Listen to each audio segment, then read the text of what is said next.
मैं 4 भर्ती देखने के बाद मैं सिलेक्ट हुआ। इसके पीछे जोशी सर का बहुत बड़ा हाथ है। पहले हमारे स्कूल में पीटीआई हुआ करते थे, जो अभी प्रताप नगर में विद्यालय में है। उन्होंने मुझे यह रास्ता बताया, अगर वो ना होते तो यहाँ तक नहीं पहुँच पाता मैं। और स्कूल 3 महीने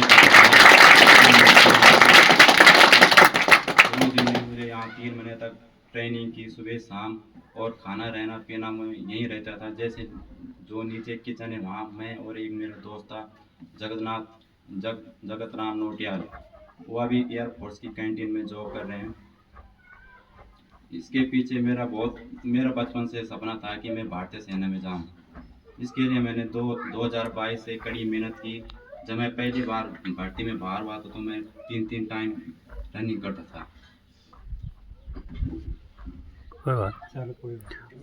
ये चीज जो ये आंसू होते हैं, ये आपकी सफलता के आंसू होते हैं, खुशी के आंसू होते हैं ना। क्योंकि इंडियन आर्मी में जाना मेरे बचपन से सपना था, और जोशी सर को बोला था मैंने कि मैं आपकी मेहनत बेकार नहीं जाना चाहता था। इसलिए मैं ज़्यादा डिप्रेशन में आ गया था, क्योंकि मेरी लास्ट भर्ती थी। इसके बाद मैं ओवर एज था, क्योंकि 17.5 से 20.5 साल तक आर्मी में लेते थे। बोलते तो 21 साल था, लेकिन 20 साल 6 महीने तक वो आर्मी में लेते हैं। तो मैं एक महीना ओवर एज था। तो मैंने सोचा कि अगर मैं इस बार नहीं लगा तो जोशी सर ने जो मुझे 3 महीने की ट्रेनिंग करवाई वो बेकार जाएगी। मेरे पास बैच के पैसे नहीं थे, तो जोशी सर ने मुझे बैच के पैसे दिए थे 800 रुपये।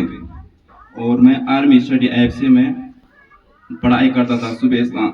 उतनी पढ़ाई मैंने बोर्ड के एग्जाम में नहीं की थी जितनी मैंने आर्मी के लिए की थी। मैं 10-12 घंटे पढ़ता था। जब मेरा फाइनल सिलेक्शन नहीं हुआ था, सब मेरे दोस्त जो जिन्याली छोड़ के थे उनका 24 मार्च 2025 में उनका पूरा सिलेक्शन नहीं हो गया था, और वो गढ़वाल राइफल में भर्ती हो गए थे। तो मुझे लगा कि मेरा फाइनल सिलेक्शन नहीं हुआ, तो मैंने सोचा कि पुलिस की तैयारी करता हूँ, लेकिन पुलिस में मेरे जाने का मन नहीं था। उसके बाद सोचा मैंने कि मैं फौज में तो नहीं हो पाए, लेकिन मैं बीएसएफ में मुझे जाना था कि फौज में जाना है। उसके बाद मैं असम राइफल की तैयारी करने लगा था, क्योंकि असम राइफल की यूनिफॉर्म इस प्रकार की होती है, और मुझे ये यूनिफॉर्म चाहिए थे, क्योंकि वो दोनों में आती है, पैरामिलिट्री फोर्स और डिफेंस दोनों के अंदर आती है। क्योंकि मुझे कमांडो में जाना था, स्पेशल फोर्स में, और वो आर्मी से और असम राइफल से वो भर्ती होते थे। इसके पीछे मैं ज़्यादा अमीर परिवार का नहीं था, गरीब परिवार से था। तो मैं सुबह शाम मजदूरी भी करता था, बासी जैसे रोहतल में सुबह शाम मैं काम भी करता था, और सुबह में रोज दौड़ने चला जाता था। मेरे साथ गांव में कोई भी लड़का नहीं था। एक लड़का था हिमांशु, वो भी एचएम करने चला गया था, और तब मैं गांव में अकेला बच गया था। तो मैं दिन भर काम भी करता था, क्योंकि घर में आर्थिक स्थिति सही भी नहीं थी। तो मैं सुबह शाम रनिंग करता था, दिन में काम करता था। जब मैं भर्ती हुआ तो सबको लगा कि यार इसका कैसे हो गया, ये तो दिन भर काम करता है। गाँव वाले सोचते हैं कि मेरा बेटा तो बीए कर रहा है, इनका नहीं हो और इसका कैसे हो गया। तो इसके पीछे मेरी बहुत मेहनत है। मैं रात को सोता भी नहीं था। मेरे फोन चेक करोगे, इसमें 871 वीडियो आपको आर्मी वाली मिलेगी। बहुत बढ़िया। जो मेरा सुबह का अलार्म लगा होता था वो भी आर्मी बिगुल होता है, आर्मी का बिगुल। जब मैं 4 बजे उठता था तो बिगुल बजता था, तब मैं रनिंग करने चला जाता था। स्कूल से मैंने डंबल पीटीआई सर से डंबल लिए थे, और घर में मेरे दूसरी बार में चेस्ट में बाहर हुआ था। 77 चाहिए थी वो चेस्ट, लेकिन मेरी 76 थी, उसमें मैं चेस्ट में बाहर हो गया था। तो मैंने सीमेंट के घर में बना के चेस्ट में पूरी तैयारी कर ली थी, और चौथी बार में सिलेक्ट हो गया था।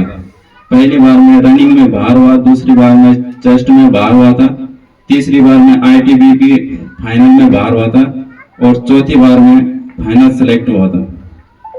इसके पीछे गुरुजनों को बहुत बड़ा हाथ है।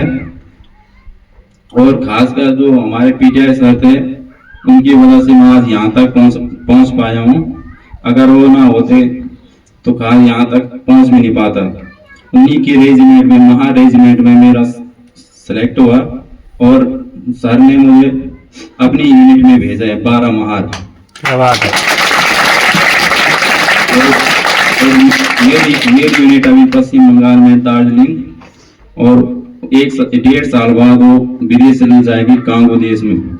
और मेरा सपना है कि मैं स्पेशल फोर्स में जाऊं, पैरा कमांडो में। आपका आशीर्वाद रहे तो मैं पैरा कमांडो में भी सिलेक्ट हो जाऊं। बिल्कुल जाएगा बेटा। 2 बार वहाँ क्रॉस कंट्री हुई थी 7.5 किलोमीटर और 10 किलोमीटर में, उसमें मैंने प्रथम स्थान हासिल किया था वहाँ।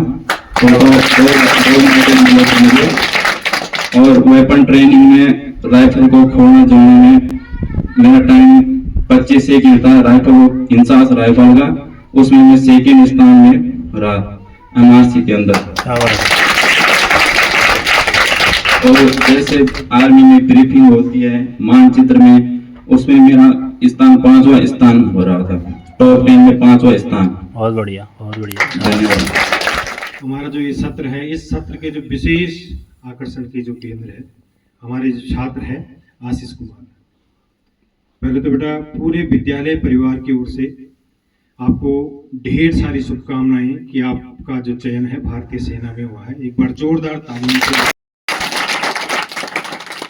बेटा हम आपको बार बार बताते हैं कि हमने जीवन में अगर आगे बढ़ना है तो उसके लिए कुछ कार्य है वो करने बहुत जरूरी है, जिनको आप दैनिक जीवन में जो आपका अभी दिनचर्या है, उस दिनचर्या में जो है पठन पाठन को लेकर, अनुशासन को लेकर बार बार आपको समझाया जाता है, केवल इसीलिए कि आशीष जैसा व्यक्तित्व आप लोगों के अंदर भी आए और आप भी ऐसा बन पाए। अभी आशीष के बारे में नोटिया जी ने बहुत सारी बातें बताई और आशीष ने स्वयं आपको इतनी सारी बातें बताई कि मैंने भारतीय सेना को एक सपना माना और उस सपने को पूरा करने के लिए आपने रात दिन मेहनत करी, दिहाड़ी मजदूरी करी, लेकिन जो आपका लक्ष्य है, जो उनका जो लक्ष्य था, उस लक्ष्य को नहीं भूले। उन्होंने अपने घर की गरीबी नहीं देखी कि मैं गरीब हूं तो मैं ऐसा नहीं कर पाऊंगा, या मैं अभी दिहाड़ी मजदूरी में जा रखा हूं तो मैं भारतीय सेना का जो सैनिक बनना चाहता हूं वो नहीं बन पाऊंगा। उनके अंदर एक लक्ष्य था, उन्होंने एक टारगेट को देखा है और उस टारगेट को पाने के लिए उन्होंने तन मन से समर्पित होकर काम किया और आज परिणाम आपके सामने है। आप सेना की वर्दी में हमारे बीच में है, बड़े गौरव की बात है हमारे लिए भी। हम बेटा शिक्षक जो होता है, शिक्षक एक ही ख्वाहिश लेके चलता है अपनी लाइफ में कि जो मेरा जो पढ़ाया हुआ बच्चा है वो कहीं ना कहीं कामयाब हो जाए, किसी न किसी पद पे वो चले जाए, या जो जीवन जीने की जो उसकी कला है, उस जीवन जीने की कला को अच्छे ढंग से समझ पाए और अपना जीवन जो है बड़े अच्छे ढंग से जिए। तो एक गर्व महसूस होता है उस शिक्षक को। अभी आपने आदरणीय रघुराज जोशी जो व्यायाम अध्यापक थे यहाँ पे, उनके बारे में जिक्र किया, तो वास्तव में मैंने भी देखा उस समय जब आप यहाँ पे ट्रेनिंग कर रहे थे, तो शाम को सुबह यहाँ पर आपको दौड़ाते, नीचे आपको ले जाके वहां पर ट्रेनिंग देते। अब देखिए ना कि उनका कोई लोभ लालच नहीं था, लेकिन उनका केवल इतना लालच था कि मेरा जो ये बच्चा है, जिस बच्चे के अंदर कुछ पाने की जो इच्छा है, मैं उसको पूरा कराऊंगा, और उन्होंने पूरा करके दिखाया। हालांकि मेहनत इसमें आशीष की, अगर आशीष नहीं चाहता तो शायद नहीं हो पाता, क्योंकि बेटा टीचर, सारे टीचर आपके विद्यालय में जितने भी टीचर्स हैं, सभी टीचर्स चाहते हैं कि आप बहुत अच्छा बने, अच्छे से अच्छा बने, लेकिन आपको आशीष जैसा व्यक्तित्व लाना पड़ेगा अपने अंदर कि मुझे करना है तो करना है। मैंने मेडिकल फील्ड में जाना है, मैंने किसी और सेवाएं जाना है, किसी पुलिस विभाग में जाना है, किसी भी विभाग में मैंने जाना है, तो उसके लिए अंदर एक लक्ष्य रखना है और उस लक्ष्य को पाने के लिए लगातार कड़ी मेहनत करनी है। ये किसने बताया? अभी मैं बैठा था, मेरे साथ बहुत सारी बातें करी, उसने तो बताया था कि सर फलानी चीज में मैं एक्सीलेंट आया, उसमें भी मैं एक्सीलेंट आया। क्यों आया एक्सीलेंट? क्योंकि बेटा उसके रग रग में, उसके खून में केवल एक ही चीज है कि मुझे देश के लिए काम करना है और उसी जज्बे के साथ काम करना है जो जज्बा उसने शुरू में अपने पास रखा हुआ है। तो आप सोचो, निरंतर देखो बेटा, कोई भी लक्ष्य आसानी से नहीं प्राप्त होता है, उस लक्ष्य को पाने के लिए मुसीबतें भी आती है, मुसीबतों का भी सामना करना, डरना नहीं है। अगर मान लो वो परिश्रम उन्होंने किया तो देखना आज से 10 साल बाद आशीष फिर बीच में भी आ सकता है इसमें, लेकिन जब फिर उसको मौका मिलेगा, जब उसने जो लक्ष्य निर्धारित कर दिया है उस लक्ष्य को प्राप्त कर लेगा तो दोबारा इस विद्यालय में आएगा और आपके सम्मुख होगा। और हम ईश्वर से भी प्रार्थना करते हैं कि आशीष के अंदर जितनी भी इच्छाएं हैं, तमाम जो उसके शिक्षक साथी है, उसके जो माता पिता है, उसके जितने भी शुभचिंतक है, उन सबका आशीर्वाद उसको मिले और जिस लक्ष्य को वो निर्धारित करेगा उस लक्ष्य को अवश्य प्राप्त करेगा। और इतना जरूर कहूं, अभी नौटियाल जी ने भी कहा था, परसों मैंने भी आपको बताया था कि इस विद्यालय से बहुत सारे बच्चे कामयाब होकर निकले होंगे, बहुत अच्छे अच्छे पोस्ट में होंगे, पदों में होंगे, लेकिन आशीष ने जो ये दिखाया कि मैं जिस विद्यालय से पढ़ा हुआ हूं, जो मेरे शिक्षक यहाँ पर रहे, हो सकता है हमसे उसने प्रेरणा नहीं लिया, किसी भी शिक्षक से नहीं, लेकिन किसी ने की, जिस भी शिक्षक से ली वो भी शिक्षक की है और हमारे जैसा शिक्षक है। आपने जोशी जी का सम्मान रखा, हमारे पूरे विद्यालय के सभी शिक्षकों का सम्मान रखा, इसके लिए बेटा आपका बहुत बहुत आभार, बहुत बहुत शुक्रगुजार।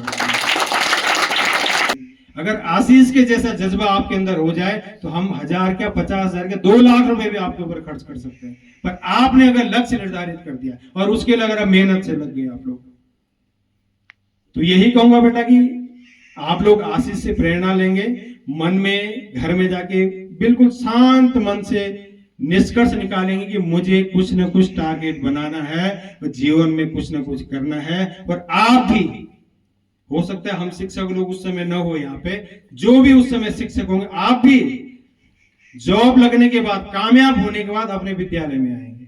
तो हम आशीष को हो सकता है समय समय पर कई बार यहाँ पर बुलाएं, जब आशीष कभी छुट्टी आएंगे, और जब आप जो आपने टारगेट बनाया है उस टारगेट को भी जब आप प्राप्त करोगे तो जरूर वो बातें आप शिक्षक साथियों से करेंगे, हम लोगों को बताएंगे और हमें एक बार खुश होने का मौका दिलाएंगे। तो बहुत बहुत धन्यवाद, बहुत बहुत आभार।